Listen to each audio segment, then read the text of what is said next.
صلی ونسلم علی رسولہ الکریم اما بعد فاعوذ باللہ من الشیطان اللعین الرجیم بسم اللہ الرحمن الرحیم فاذکرونی اذکرکم آمنت باللہ صدق اللہ مولانا العظیم ان اللہ وملائکتہ یصلون علی النبی یا ایہا الذین آمنوا صلوا علیہ وسلموا تسلیما۔ درود پاک بابا ضمن پڑھیں الصلاۃ والسلام علیک یا سیدی یا رسول اللہ وعلی آلک و اصحابک یا سیدی یا حبیب اللہ، الصلاۃ والسلام علیک یا سیدی یا نبی اللہ وعلی آلک و اصحابک یا سیدی یا نور اللہ۔ اللہ رب العالمین کا کروڑا فضل و احسان جس کی توفیق خاص سے اس کے دربار میں حاضر ہیں، دعا ہے میرا مولا ہماری عاجزانہ حاضری اپنی بلند بارگاہ میں قبول و منظور فرمائے۔ اللہ رب العالمین نے قرآن مجید فرقان حمید میں ارشاد فرمایا فاذکرونی اذکرکم، کہ پس تم میرا ذکر کرو میں تمہارا ذکر کروں گا۔ اس آیہ مبارکہ کے اندر اللہ رب العالمین اپنے بندوں سے فرما رہا ہے کہ تم میرا ذکر کرو میں تمہارا ذکر کروں گا۔ حدیث پاک کے اندر آتا ہے کہ بندہ جب اللہ کا ذکر کرتا ہے تو اللہ تعالیٰ فرشتوں سے فرماتا ہے کہ اے فرشتوں دیکھو زمین پر میرا بندہ میرا نام لے رہا ہے، تم نے کہا تھا کہ تو زمین میں خلیفہ بنانے والا ہے، وہ زمین میں فساد پھیلائے گا،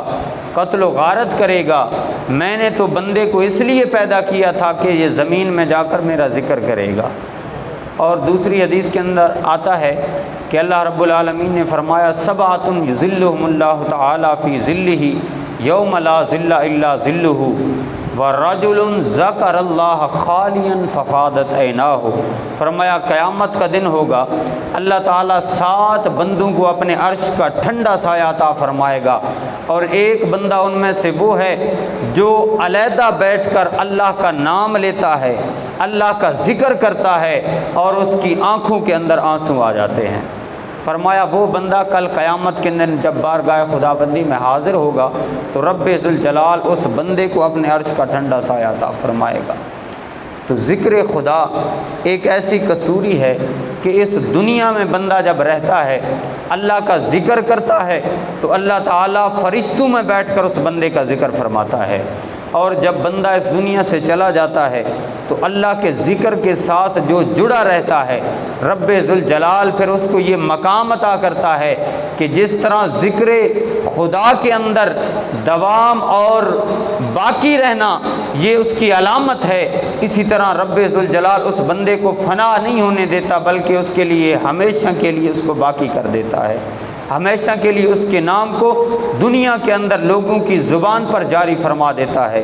حضرت بابا فرید الدین گنج شکر رحمۃ اللہ تعالیٰ علیہ، آپ کا عرس مبارک تھا،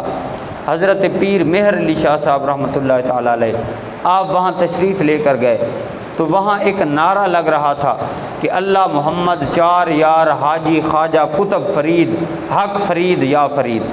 پیر مہر علی شاہ صاحب بیٹھے ہوئے تھے تو ایک مولوی صاحب قریب آئے، انہوں نے کہا کہ حضور ایک مسئلہ پوچھنا ہے، آپ بہت بڑے عالم دین ہیں، کہا بتاؤ کیا مسئلہ ہے؟ کہا یہ لوگ حق فرید یا فرید کا نعرہ لگا رہے ہیں، آپ ان سے فرمائیں کہ اللہ کا ذکر کریں۔ پیر مہر علی شاہ صاحب فرمانے لگے کہ حضرت آپ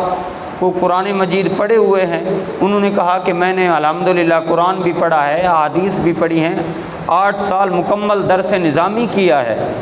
مکمل عالم دین ہوں۔ آپ نے فرمایا میں آپ سے کوئی مشکل مسئلہ نہیں پوچھتا، مجھے یہ بتاؤ قرآن کی ایک آیت ہے کہ فاذکرونی اذکرکم، کہ تم میرا ذکر کرو میں تمہارا ذکر کروں، اس کا مفہوم کیا بنتا ہے؟ اس مولوی صاحب نے کہا کہ اللہ کا وعدہ ہے کہ جو اس کا ذکر کرتا ہے اللہ تعالیٰ اس کے چرچے کرتا ہے۔ کہا پھر بابا فرید نے دل سے مولا کا ذکر کیا ہے، آج رب ذوالجلال لوگوں کی زبان پہ بابا فرید کے تذکرے فرما رہا ہے، لوگوں کی زبان پہ اس لیے اللہ کے بندے کا نام آ رہا ہے کہ اس نے دل سے اللہ اللہ کی ہے۔ آپ راوی کا کنارہ پار کریں تو وہاں ایک لوح مزار ہے، راوی کے اس پار بھی ایک دربار ہے اور راوی کے اس پار بھی ایک مزار ہے۔ تو راوی کے اس پار جہانگیر کا مقبرہ ہے جو ہندوستان کا مطلق العنان حکمران تھا۔ جب یہ تخت پہ بیٹھا ہوتا تھا تو اس کی محبوبہ بیوی ملکہ نور جہان پیچھے بیٹھتی تھی۔ یہ اتنا با اختیار حکمران تھا کہ ہندوستان کی تقدیر کے فیصلے اس کی اشارے ابرو پر ہوتے تھے۔ اس کی بیوی پیچھے بیٹھتی تھی، اگر اس نے کوئی فیصلہ بدلنا ہوتا تھا تو اس کی کمر پر ٹھونک بجاتی تھی تو بادشاہ فوراً فیصلہ بدل دیتا تھا، اتنا با اختیار تھا۔ اگر کسی کو سزائے موت ہونی تھی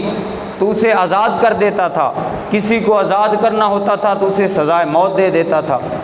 اس طرح با اختیار تھا، جو بات مرضی کہہ دیتا تھا اس پر عمل کر دیا جاتا تھا۔ لیکن جب وہ مر جاتا ہے، آج اس کی لوح مزار پہ چلے جائیں تو وہاں آپ کو کوئی فاتحہ پڑھنے والا نظر نہیں آئے گا، وہاں جانوروں کی بھیٹیں پڑی ہیں، لوگ وہاں تاش کھیلتے ہوئے نظر آئیں گے، بلکہ اس کی لوح مزار پہ یہ شعر لکھا ہوا ہے کہ بر مزارے ماں غریباں نئے چراغے نئے گلے، نئے پرے پروانہ سوزد نئے صدائے بلبلے، کہ ہم غریبوں کی مزار پہ نہ کوئی پروانہ پر جلائے گا،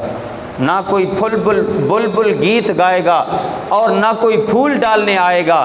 لیکن آپ راوی کا کنارہ پار کریں، ایک لوح مزار وہاں پر بھی ہے، جہاں دن کو چلے جاؤ یا رات کو چلے جاؤ، کڑکتی دھوپ میں چلے جاؤ یا برستی بارش کے اندر چلے جاؤ، حکومت کسی کی بھی ہو، رت اور زمانہ کوئی بھی ہو، وہاں تمہیں ہر وقت لوگ اللہ اللہ کرتے نظر آئیں گے، وہاں ہجوم عاشقہ نظر آئے گا، بلکہ لوح مزار پہ اور روضہ پہ یہ لکھا ہے کہ گنج بخش فیض عالم مظہر نور خدا نا کسارا پیر کامل کاملاں را رہنما،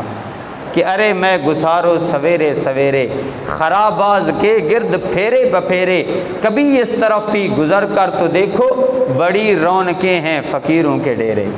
تو جنہوں نے دل سے ذکر خدا کیا ہے، آج ان کی چوکھٹ پہ، آج ان کے دربار پہ رش لگا ہوا ہے، وہاں لوگ آپ کو ذکر خدا کرتے ہوئے نظر آئیں گے، داتا داتا کہتے نظر آئیں گے۔ ارے وجہ کیا ہے؟ انہوں نے قرآن کی اسی آیت پر عمل کر کے دکھایا ہے کہ ہم زندگی میں اللہ کا ذکر کر کے جا رہے ہیں۔ اب رب ذوالجلال نے اس دنیا میں ہماری روح تو یہ جسم سے نکل چکی ہے، بظاہر تو ہم اس دنیا سے جا رہے ہیں، لیکن قیامت تک کے لیے ہمارا نام باقی ہوگا۔ حضرت خواجہ باقی باللہ رحمۃ اللہ تعالی علیہ، ان کے پاس ایک مرید آیا، اس نے کہا کہ حضور میں آپ سے ایک بات پوچھنا چاہتا ہوں۔ کہا بتاؤ کون سی بات ہے؟ کہا مجھے یہ بتاؤ کہ فنا کیا ہے، بقا کیا ہے؟ فنا کسے کہتے ہیں اور بقا کسے کہتے ہیں؟ بابا حضرت خواجہ باقی باللہ رحمۃ اللہ تعالی علیہ، آپ نے فرمایا کہ یہ مسئلہ اس بندے سے پوچھ لینا جو بندہ میرا جنازہ پڑھانے کے لیے آئے۔ مرید انتظار میں رہا، اب ادب کا تقاضا تھا کہ آگے سے یہ بھی نہیں کہہ سکتا تھا کہ حضور اتنا انتظار نہیں ہو سکتا۔ کہا ٹھیک ہے میں انتظار کروں گا۔ وقت بیتتا گیا۔ حضرت خواجہ باقی باللہ رحمۃ اللہ تعالی علیہ، جب آپ کا وصال ہوتا ہے نا تو جنازے کے لیے صفیں بن جاتی ہیں، تو کوئی بندہ بھی جنازہ پڑھانے کے لیے آگے نہیں بڑھ رہا۔ اچانک گھوڑے پر ایک بندہ آتا ہے جو نقاب پوش ہے، جس نے پردہ کیا ہوا ہے، اسی پردے کے عالم میں وہ آگے بڑھتا ہے، امامت کرواتا ہے، لوگوں کو نماز جنازہ پڑھا کر جب جانے لگتا ہے تو وہ مرید جس نے خواجہ باقی باللہ سے پوچھا تھا کہ حضور فنا کیا ہے، بقا کیا ہے، وہ آگے بڑھتا ہے، امام صاحب کے ہاتھ سے پکڑ کر کہتا ہے کہ قبلہ